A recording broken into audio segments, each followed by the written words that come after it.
bienvenue dans First Pitch, le podcast MLB des équipes de The Playoff FR. Le podcast, le calendrier de l'avant de The First Pitch. Et oui, aujourd'hui, nouvelle case numéro 8. Et encore une fois, je vais vous proposer un petit voyage dans le temps. Et une lecture bien particulière aussi. Un épisode qui me tenait à cœur depuis bien longtemps et que j'ai décidé de vous mettre dans cette case. Alors, une case un peu plus longue que les autres, mais après tout, c'est pas grave. On verra bien ce que ça donne.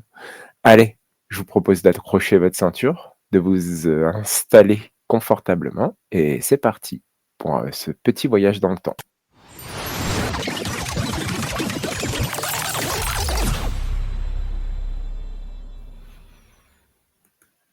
Ah, nous y voici. New York.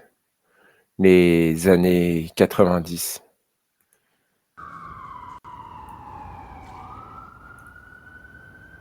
Vous entendez derrière moi? C'est le bruit particulier de cette ville. New York, c'est une carte postale américaine. En 1993, New York brille, New York rugit. New York pense sincèrement être le centre du monde. Et soyons honnêtes, elle n'a pas complètement tort. Sur Wall Street, tout monte. À Broadway, tout chante. Une ville à son apogée, figure de proue d'une culture mondiale. Le hip-hop explose. Wu-Tang, Nas, Beastie Boys, J-Lo arrive. Jay-Z aussi. Et la ville sort progressivement des années 80, sombre, pour entrer dans l'ère Giuliani. Les Twin Towers dominent encore l'horizon. Times Square n'est pas encore aseptisé. Mais la ville traverse alors une zone de turbulence rarement atteinte. 1993, c'est le premier attentat du World Trade Center. Le métro est perçu comme un piège. Sortir de Manhattan ou franchir la 116e rue la nuit, ça révèle de la prise de risque. Brooklyn, ça passe encore, mais l'insécurité est partout. Mathieu Kassovitz l'explique sans détour dans Sneakers, la culture des baskets, ce documentaire sorti en 2005. Prendre le métro, c'est risquer de ressortir dépouillé de tes baskets neuves. New York, le sport est une identité, pas un entertainment. New York 1993, c'est un décor, presque un personnage, un mythe. Et dans le sport, la ville se divise en deux empires. New York 93, c'est un paradoxe sportif vivant. D'un côté, la division élite, la face brillante du rêve américain. De l'autre, la division sombre, les ratés, la honte sportive de la ville, trop grande pour pardonner la médiocrité. Un lieu où il n'existe que deux états, briller ou disparaître. Entre deux, c'est l'anonymat. Et au milieu de tout ça, une ville qui incarne mieux que n'importe quelle autre l'ambition, l'excès, l'arrogance, la renaissance. 93, c'est presque caricatural. Si tu veux expliquer ce que c'est que l'American Dream, tu pointes New York. La ville est la métaphore vivante de la croissance, de la puissance culturelle, économique, médiatique. Et dans le sport, c'est pareil. Allez, faisons un petit tour d'horizon de ces deux divisions. L'élite new-yorkaise. Au football, les New York Giants. Le dernier souffle de Phil Smith. Légende du Super Bowl 21, icône new-yorkaise, Smith vit sa dernière saison complète. C'est la fin d'une ère, la nostalgie d'un New York rugueux, discipliné, qui gagnait à la dure. Lawrence Taylor approche aussi de la fin. Une mythologie se ferme. Et la dernière image en playoff sera un dernier duel contre l'ennemi de toujours, les 49ers, leurs rivaux les plus mythiques. Au basket, les New York Knicks. Le trône est libre. Michael Jordan vient d'annoncer sa retraite. Le chemin semble enfin ouvert. Ewing, Stark, Oakley. New York croit dur comme fer que c'est son année. L'Est leur appartient, en théorie. La ville bruisse d'un mot. Championship. 1993 n'est pas encore 1994, mais tout bouillonne déjà. Au hockey, les New York Rangers sont à un an de la gloire. Messier est là, Leach est là. On sent la tension qui précède les grandes victoires. 1993, c'est le calme avant l'explosion de 1994. La Stanley Cup, la plus iconique de l'ère moderne. Au baseball, Les New York Yankees, c'est la vieille endormie, les années Don Mattingly. En 1993, les Yankees sortent la tête de l'eau. 84 victoires, 74 défaites. Enfin une saison gagnante après des années d'errance. Showalter impose de l'ordre. Bernie Williams émerge. Mattingly s'accroche. Et dans les basses ligues, des jeunes talents poussent, commencent à poindre le bout de leur nez. C'est la dernière photo d'une franchise en transition. Ça, c'est la face dorée de New York. Les équipes fortes, les récits nobles, les héros. Et pendant que Manhattan brille, c'est l'apathie dans la périphérie de New York. Cette division d'eux, les oubliés, les honteux, les maudits. C'est presque comique par contraste, la face sombre du mythe. Au baseball, les New York Mets, un royaume qui s'est effondré. La coke culture de la fin des années 80 a explosé le vestiaire. Les restes du titre de 1986 sont poussière. Le Shea Stadium sonne creux. La farce, l'ombre. Le contre-exemple absolu des Yankees qui renaissent. Les Mets touchent les bas-fonds de la ligue. Football, les New York Jets.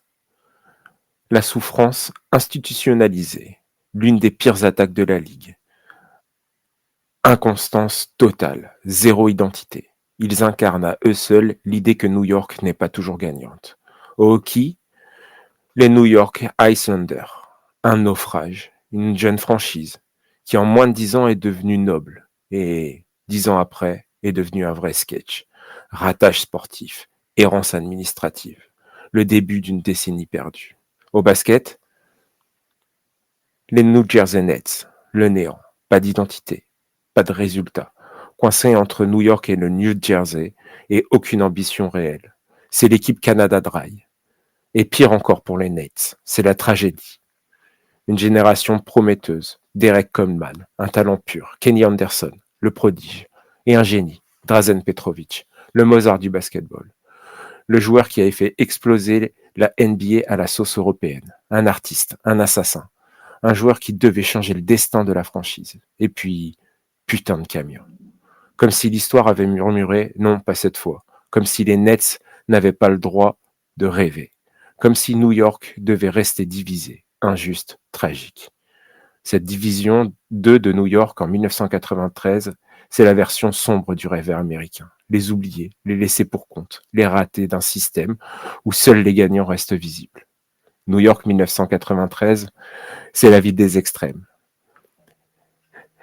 Les équipes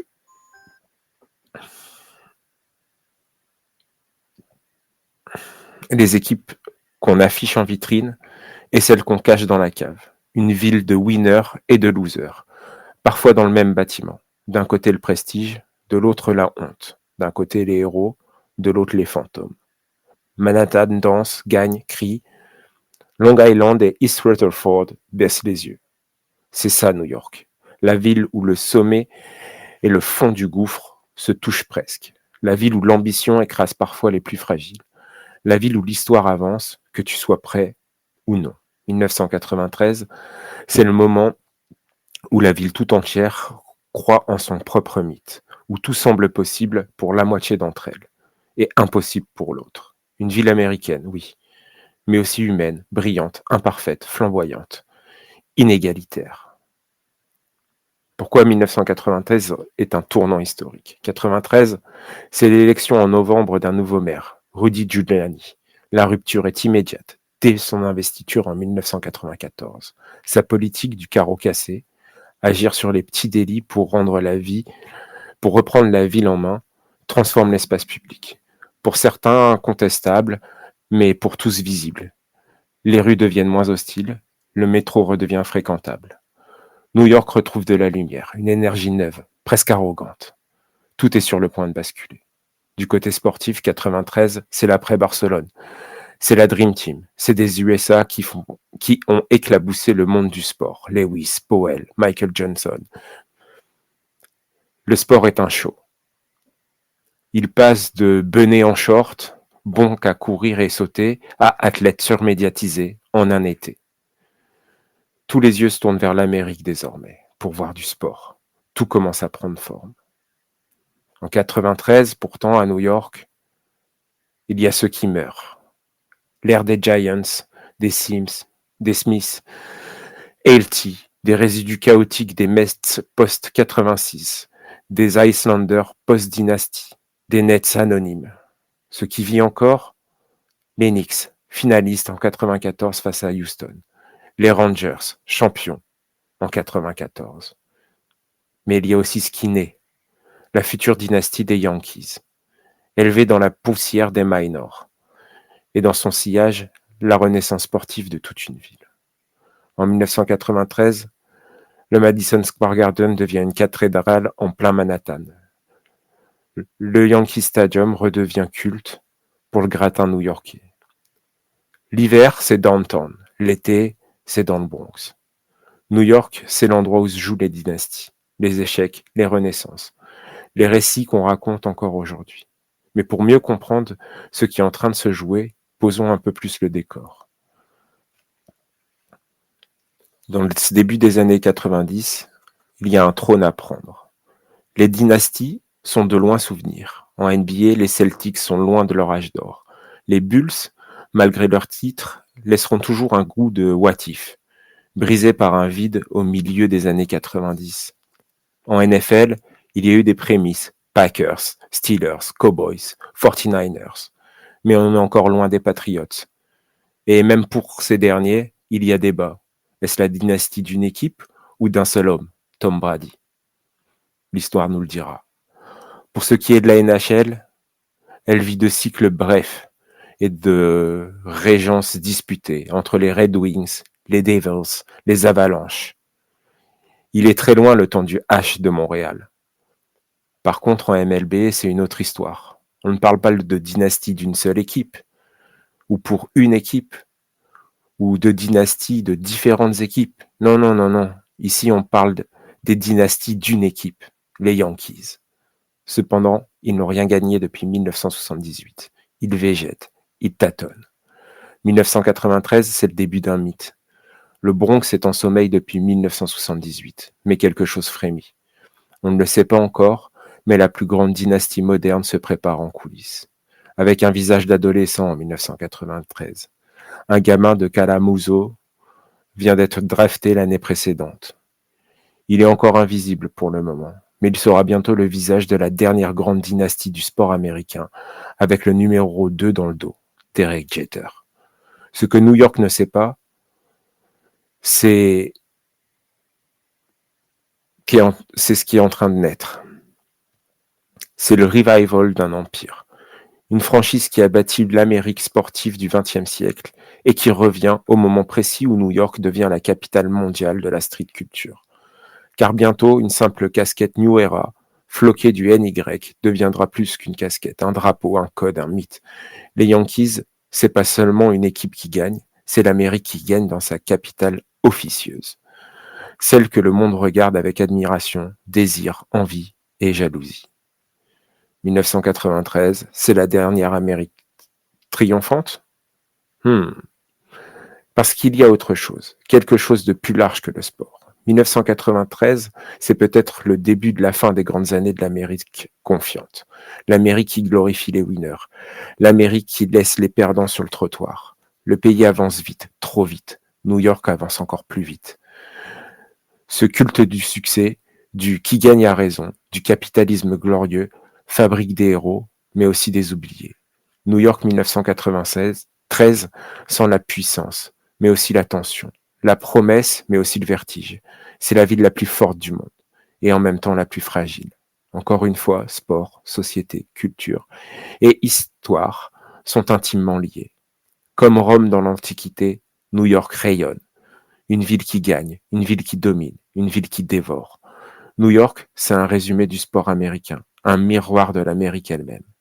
Et 93, c'est quelque part le moment où tout commence, pour des Manny Ramirez, pour des Yankees, pour New York, et pour une décennie entière de sport US. New York, ville-monde, ville cicatrise. Mais New York, c'est ça, un endroit où les lumières brillent tellement fort que les ombres deviennent des gouffres, Au même moment où Wall Street vit en apesanteur, où la 5e avenue vend des rêves à plusieurs zéros, le Bronx demeure un coupe-gorge. Le crack ravage les rues. Les sirènes bercent la nuit. Et au milieu de ça, presque indécent, presque sacré, trône le Yankee Stadium, la cathédrale. Le lieu où l'Amérique se raconte qu'elle est invincible. Car les Yankees, en ces années-là, ce sont pas seulement des joueurs en pinstripe, ce sont les archétypes du pays qui les engendrent. Ambitieux, dominateurs, arrogants, fascinants, absolument pas gênés par la provenance de leur richesse. Les Yankees écrasent la Ligue financièrement. Les États-Unis écrasent le monde économiquement. Les Yankees pillent les adversaires. Les États-Unis pillent le Moyen-Orient après la guerre du Golfe.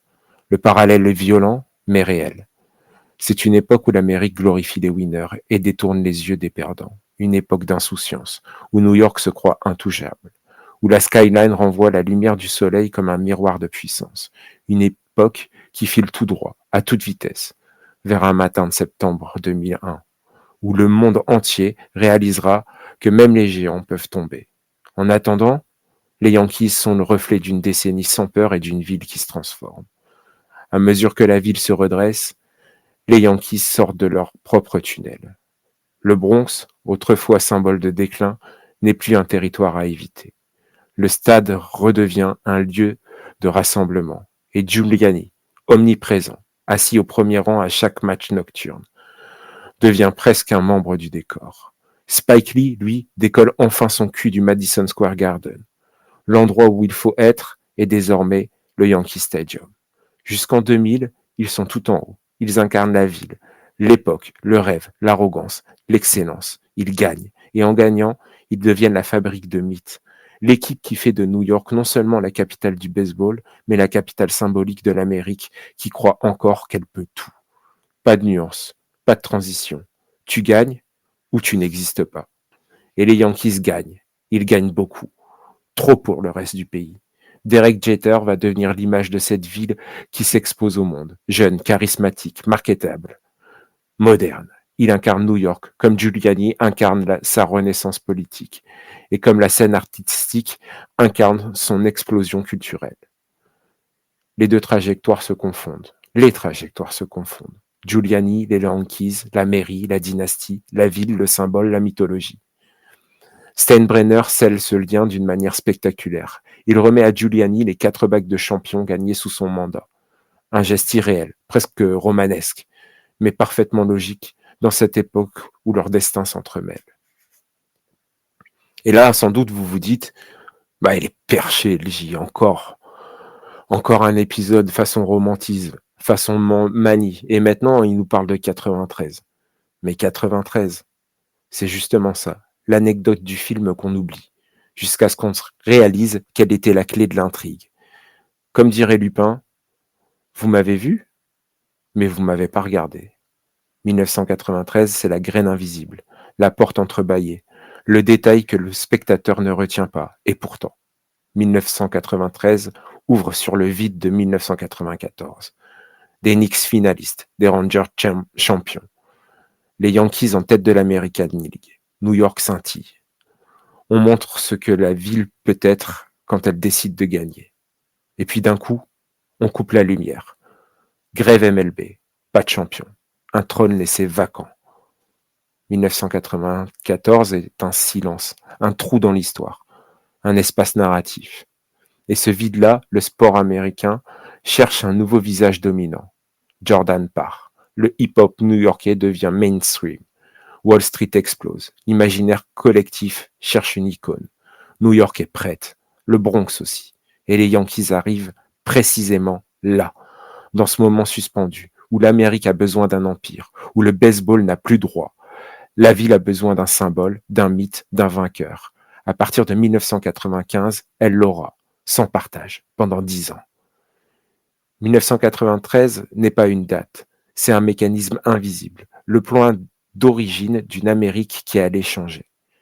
Giuliani pousse aussi pour débloquer la création de 2 équipes de Minor League, les Brooklyn Cyclones et les Staten Island Yankees. Lancer les projets des futurs Yankee Stadium et Citi Field, inaugurés en 2009. La ville, son maire et ses Yankees avancent d'un même pas. 3 renaissances synchronisées, 3 forces qui transforment l'image du monde entier. Alors oui, 1993 n'est peut-être qu'une note de bas de page, un plan qu'on voit à peine, un personnage qu'on oublie. Mais comme dans les grands récits, c'est le détail du début qui révèle la destinée de la fin. 1993, c'est New York qui murmure « Vous m'avez vu, mais vous m'avez pas regardé ». Voilà, c'est tout pour cet épisode un peu long. Enfin, cette case un peu longue. J'espère qu'elle vous a plu. Moi, en tout cas, ça a été un plaisir à écrire. Alors, je vous souhaite un joyeux Noël, encore une fois, et on se retrouve pour la case suivante. Allez, joyeux Noël!